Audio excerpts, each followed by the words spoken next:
ಚಿನ್ನಸ್ವಾಮಿ ಬಲಿ ಕಾಲ್ ತುಳಿತ ಹಿನ್ನೆಲೆ ಸಂಭ್ರಮಾಚರಣೆಗೆ ಬ್ರೇಕ್ ಹಾಕಲಾಗಿದೆ. ರಾಜ್ಯಾದ್ಯಂತ ಸಂಭ್ರಮಾಚರಣೆ ನಡೆಸದಿರುವುದಕ್ಕೆ ಸರ್ಕಾರ ನಿರ್ಧಾರ ಮಾಡಿರುವುದು. ಸರ್ಕಾರದ ವತಿಯಿಂದ ಯಾವುದೇ ಸಂಭ್ರಮಾಚರಣೆ ಇಲ್ಲ.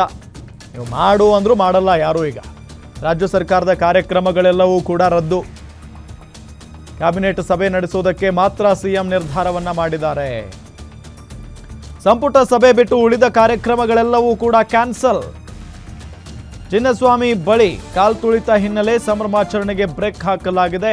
ರಾಜ್ಯಾದ್ಯಂತ ಸಂಭ್ರಮಾಚರಣೆ ನಡೆಸದಿರಲು ಸರ್ಕಾರ ನಿರ್ಧಾರವನ್ನ ಮಾಡಿರುವುದು. ಸರ್ಕಾರದ ವತಿಯಿಂದ ಯಾವುದೇ ಸಂಭ್ರಮಾಚರಣೆ ಇಲ್ಲ ಅನ್ನೋದು ಗೊತ್ತಾಗ್ತಾ ಇದೆ ನೋಡಿ. ರಾಜ್ಯ ಸರ್ಕಾರದ ಕಾರ್ಯಕ್ರಮಗಳೆಲ್ಲವೂ ಕೂಡ ರದ್ದು ಮಾಡಲಾಗಿದೆ. ಕ್ಯಾಬಿನೆಟ್ ಸಭೆ ನಡೆಸೋದಕ್ಕೆ ಮಾತ್ರ ಇಲ್ಲಿ ಸಿಎಂ ನಿರ್ಧಾರವನ್ನ ಮಾಡಿದ್ದಾರೆ. ಡೀಟೇಲ್ಸ್ ಕೊಡ್ತಾರೆ ನಮ್ಮ ರಿಪೋರ್ಟರ್ ದುರ್ಗೇಶ್. ಒಂದು ಕಡೆ ಇವತ್ತು ನಡೆಯಬಾರದಂಥ ಒಂದು ದೊಡ್ಡ ದುರ್ಘಟನೆ ನಡೆದು ಹೋಯಿತು. ಅದಾದ ನಂತರ ಸರ್ಕಾರ ಏನು ಹೇಳ್ತು, ಮುಖ್ಯಮಂತ್ರಿಗಳು ಏನು ಹೇಳಿದ್ರು, ಜೊತೆಗೆ ಯಾವುದೇ ಕಾರ್ಯಕ್ರಮಗಳು ನಡೆಯಲ್ಲ ಅಂತ ಬೇರೆ ನಿರ್ಧಾರ ತೆಗೆದುಕೊಂಡಿದ್ದಾರಂತೆ.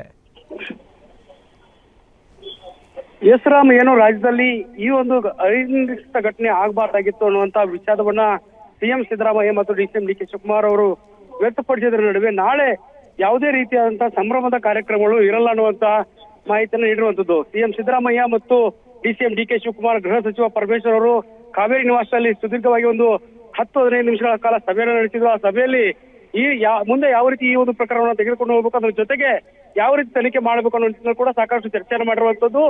ಏನು RCBಯ ಸಂಭ್ರಮ ಮನೆ ಮಾಡಿತ್ತು, ಆದ್ರೆ RCBಯ ಸಂಭ್ರಮದ ನಡುವೆ ಇವತ್ತು ಚಿನ್ನಸ್ವಾಮಿ ಕ್ರೀಡಾಂಗಣದಲ್ಲಿ 11 ಜನರು ಸಾವನ್ನಪ್ಪಿದ್ದಾರೆ. ಸಾಕಷ್ಟು ಜನರಿಗೆ ಗಾಯಗಳಾಗಿದ್ದಾವೆ. ಹೀಗಾಗಿ ಯಾವುದೇ ರೀತಿಯಾದಂತಹ ಸಂಭ್ರಮಾಚರಣೆ ಮಾಡೋದು ಬೇಡ, ಎಲ್ಲರೂ ಕೂಡ ಮೌನಾಚರಣೆಯನ್ನ ಮಾಡಬೇಕು. ಸರ್ಕಾರದ ಇಲಾಖೆ ಕಾರ್ಯಕ್ರಮಗಳನ್ನ ಎಲ್ಲವನ್ನೂ ಕೂಡ ರದ್ದು ಮಾಡುವ ಮೂಲಕ ನಾಳೆ ಮೌನಾಚರಣೆ ಮಾಡಬೇಕು ಅನ್ನುವಂತ ನಿಟ್ಟಿನಲ್ಲಿ ಈಗ ಸರ್ಕಾರ ನಿರ್ಧಾರವನ್ನು ತೆಗೆದುಕೊಂಡಿರುತ್ತದೆ. Ram, DCM D K Shivakumar ಇದನ್ನ ಈಗಾಗಲೇ ಖಚಿತಪಡಿಸಿದ್ದಾರೆ. ನಾಳೆ ಯಾವುದೇ ರೀತಿಯಂತಹ ಕಾರ್ಯಕ್ರಮಗಳಿರಲ್ಲ. ಅದ್ರ ಜೊತೆಗೆ ನಿಗದಿಯಾಗಿರುವಂತಹ ಕ್ಯಾಬಿನೆಟ್ ಸಭೆ ಮಾತ್ರ ನಡೆಯಲಾಗುತ್ತೆ. ಆ ಒಂದು ಸಭೆಯ ಬಳಿಕ ಸರ್ಕಾರ ಎಲ್ಲ ಇಲಾಖೆ ಅಡಿ ಮೌನಾಚರಣೆ ಕಾರ್ಯಕ್ರಮಗಳನ್ನ ಮಾಡುವ ಮೂಲಕ ಒಂದು ಚಿನ್ನಸ್ವಾಮಿ ಕ್ರೀಡಾಂಗಣದಲ್ಲಿ ಸಾವನ್ನಪ್ಪಿದಂತಹ ಜನರ ಆತ್ಮಕ್ಕೆ ಶಾಂತಿಯನ್ನ ಕೋರುವಂತ ಕೆಲಸಕ್ಕೆ ಇದೀಗ ಸರ್ಕಾರ ಮುಂದಾಗ್ತಿರುವಂತದ್ದು. ರಾಮ್, ಓಕೆ ಥ್ಯಾಂಕ್ ಯು ತಮ್ಮೆಲ್ಲ ಮಾಹಿತಿಗಾಗಿ.